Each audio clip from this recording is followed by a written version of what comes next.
श्री शिवाय नमस्तुभ्यम दोस्तों। आज हम पूजनीय गुरुजी प्रदीप मिश्रा जी से निर्जला एकादशी के नियम सुनेंगे। आदरणीय गुरुजी। व्रत का सबसे पहला नियम, एकादशी व्रत का सबसे पहला नियम है कि आप जिस दिन व्रत करो उसके एक दिन पहले भक्ति का संचार इस हृदय में कर लो।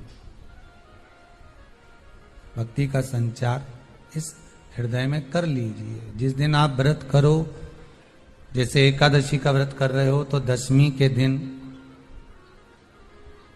शाम का समय जब आवे, रात्रि जब होने लगे, शाम का समय आवे और रात्रि का आप जब भोजन ग्रहण करो तो उस भोजन में कोई ऐसा पदार्थ ग्रहण मत करिए जिस पदार्थ के कारण आपकी एकादशी बिगड़ जाए।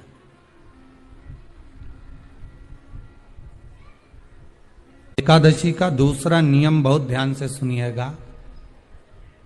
जिस दिन आपकी एकादशी का व्रत हो उस दिन प्रयास करिएगा कि अपने हाथ से किसी भी वृक्ष की कोई पत्ती टूटे ना। अपने हाथ से किसी भी वृक्ष की, पौधे की, किसी भी वृक्ष की पत्ती अपने हाथ से ना टूटे।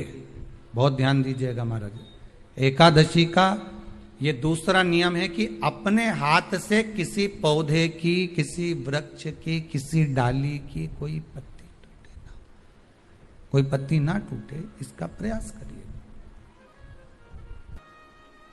यहां पर तीसरे नंबर का जो, चौथे नंबर का जो उपाय बताया है, उपवास करने का जो नियम बताया, उसमें वर्णन किया एकादशी के दिन अगर आपका व्रत है तो आप भूलवश भी डब्बे में रखी हुई रोटी गाय को ना देते हुए कुछ थोड़ा सा फल, फलहार, कोई केला, कोई सेब, जो आप खाते हो, अंगूर, पपीता, जो आप ग्रहण कर रहे हो, उसका थोड़ा सा भाग आप गाय को प्रदान करो। आप गाय को दीजिए।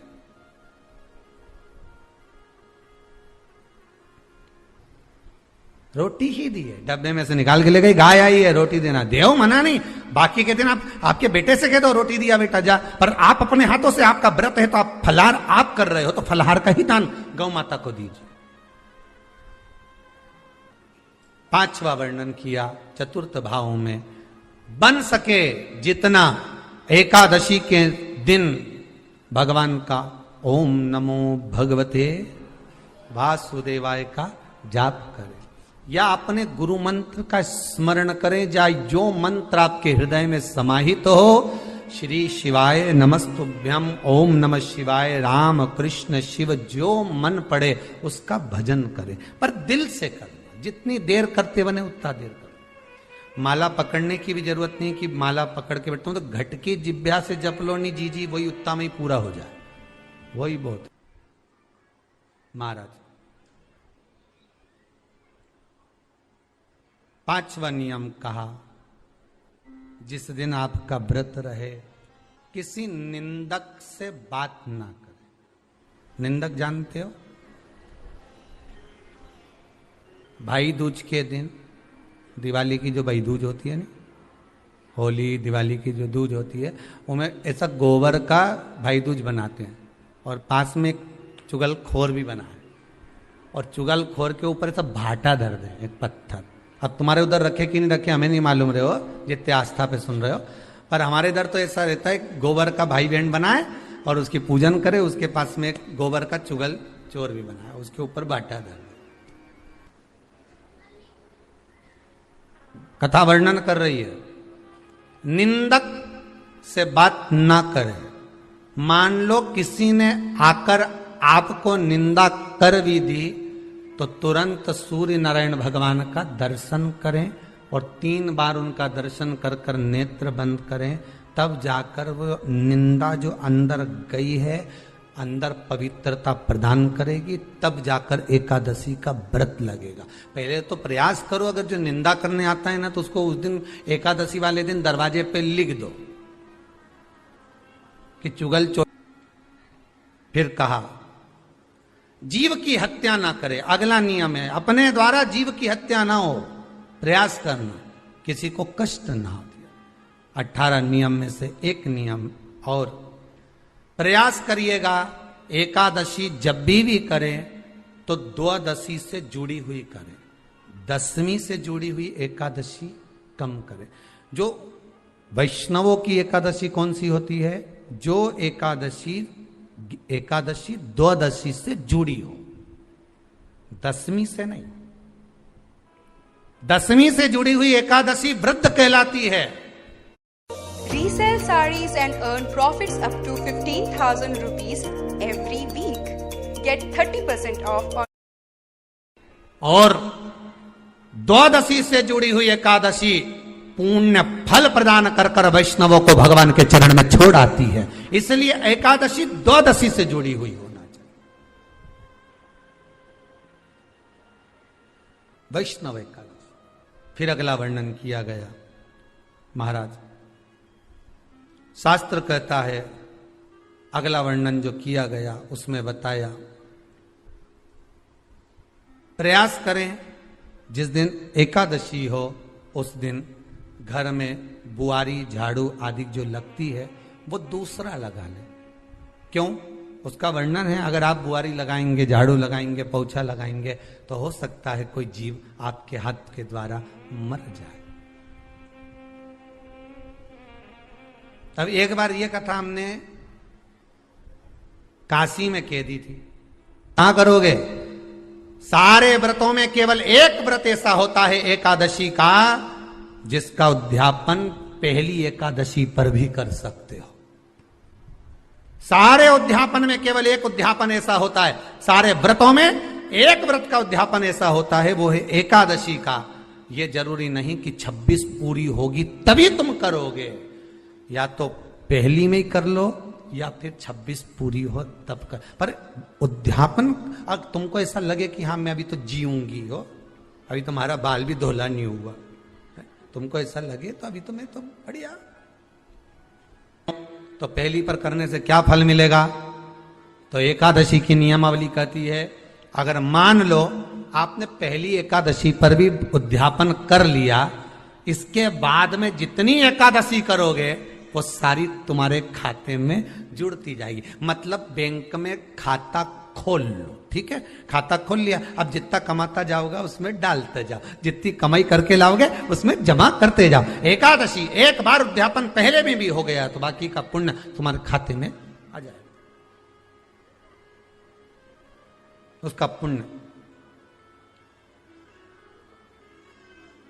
एकादशी का उद्यापन बड़े महीने में माघ शुक्ल एकादशी के दिन, माघ का महीना हो, शुक्ल पक्ष की, जम के बोलिए, एकादशी हो, प्रयास करना कि आप उद्यापन करें, भले 5, 10, 11, 12 जितनी एकादशी हो जाए, 26 हो जाए तो ज्यादा अच्छी है, नहीं तो आप करें तो माघ महीने की शुक्ल पक्ष की एकादशी के दिन आप उद्यापन करें, प्रयासरत करें, प्रयास करें। बड़े महीने के अंतर्गत जो उद्यापन, हाँ चतुर्मास के अंतर्गत उद्यापन नहीं होता एकादशी का, बहुत ध्यान दीजिए हमारा। ये जो सावन भादो कुंवर कार्तिक जो 4 महीना होते हैं भगवान के शयन करने के, इसके अंतर्गत एकादशी का उद्यापन नहीं होता, और इसके अंतर्गत उद्यापन करना भी नहीं चाहिए एकादशी हमारा। एकादशी का उद्यापन माघ महीने की शुक्ल पक्ष की एकादशी के दिन आप बहुत प्रेम से आनंद के साथ करिए महाराज।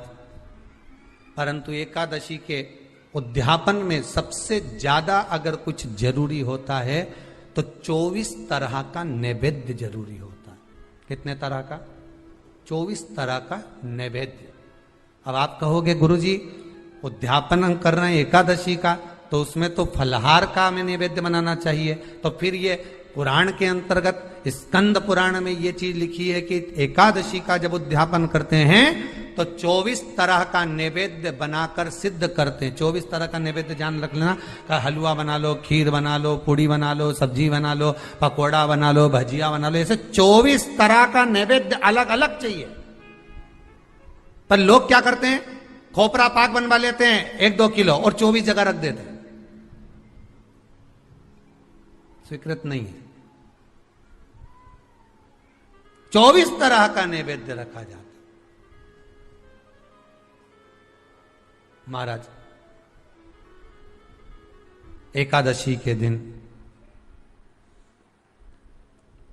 भगवान का पूजन का पूरी तैयारी कर कर मंडल आदि बनवाकर विद्वान ब्राह्मण को बुलाकर, कर्मकांडी ब्राह्मण को बुलाकर जो भगवत सेवा में एकादशी का उद्यापन कराए, उन ब्राह्मण के चरणों को नमन कर कर, प्रणाम कर कर एकादशी का पूजन करवाइए और उस मंडल की पूजन कराकर हवन द्वादशी को कराइए। एकादशी को हवन नहीं, एकादशी के उद्यापन का जो हवन होता है वो द्वादशी को। दोस्तों, इस प्रकार गुरुजी ने एकादशी के वर्ष में 18 नियमों का पालन करने के लिए कहा गया, जिसमें आपने सुना कि इस दिन किसी भी पेड़ पौधे की पत्तियां ना तोड़ें, गाय को थोड़ा सा फलाहार अवश्य दें, किसी दूसरे की निंदा ना करें, किसी भी जीव की हत्या ना करें।